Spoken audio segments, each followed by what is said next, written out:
My name is Peter, 41 years old, grew up in Oceanside.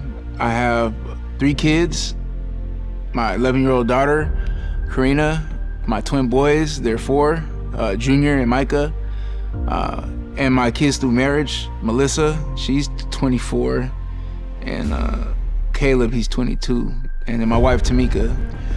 I don't have a typical, I didn't have a crazy household. My parents were married, still are, beautiful marriage. I had love in the household. There wasn't drugs around.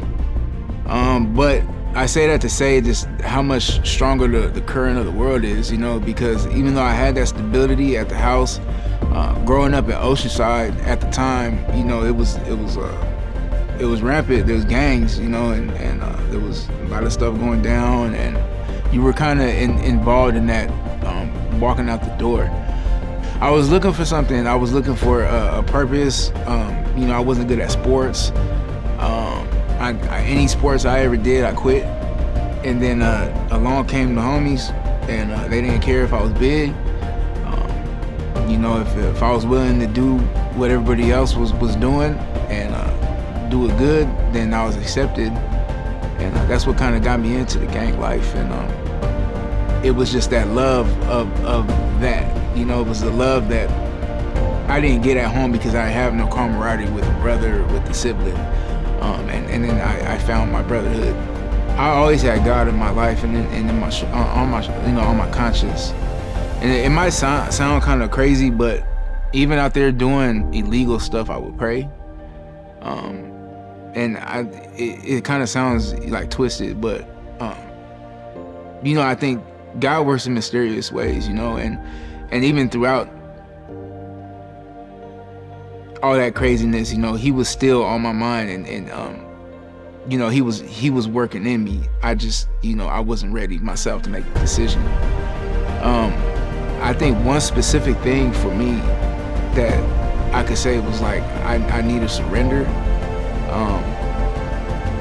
I had overdose on fentanyl, and one night, I had my son in my hands, and I took a pill, and I overdosed. I fell asleep. I fell asleep with my son in my hands. From what I was told that my stepdaughter Melissa came in the house, and she seen my son on the floor. I think my son had cried to try to get my wife up. She was in the other room with Micah, and so he just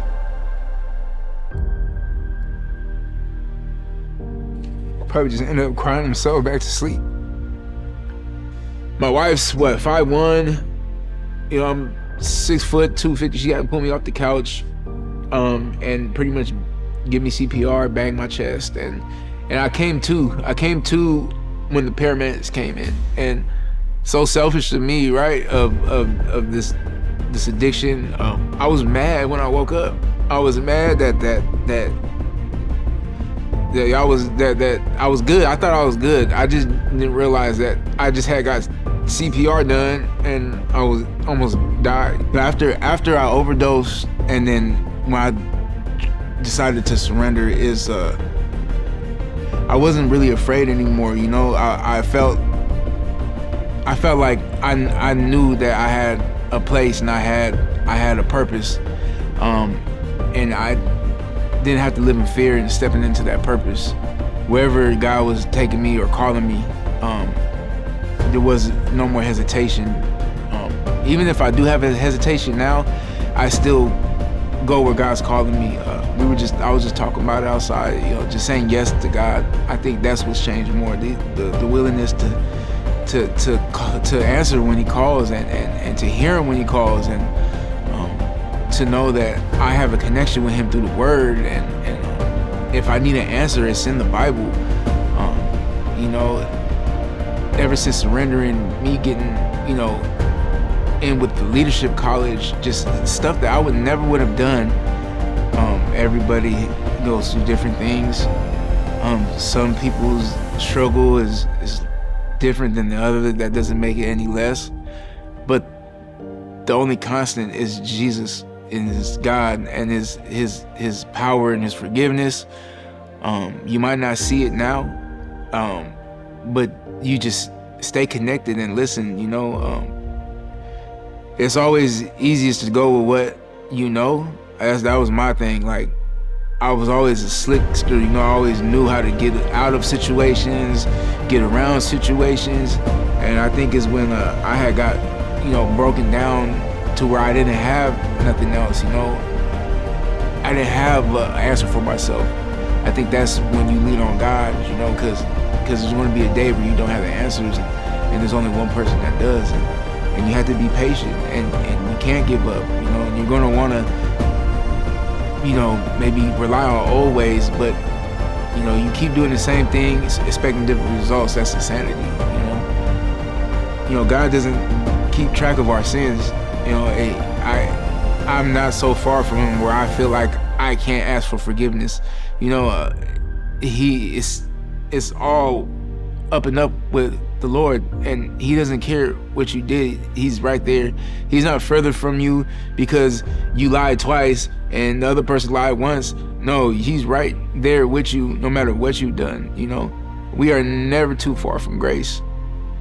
No matter what you've done in your life, no matter who you think you are, no matter what you feel the world tells you are, we're children of God, and we're victorious, and we have to remember that. And when you're going through the struggle, you just have to remember that the struggle has already been won. This is temporary, and our eternal victory is in heaven when we make it. And it's not easy, but that's the mission, and that's the mission that we're on. And God has our back.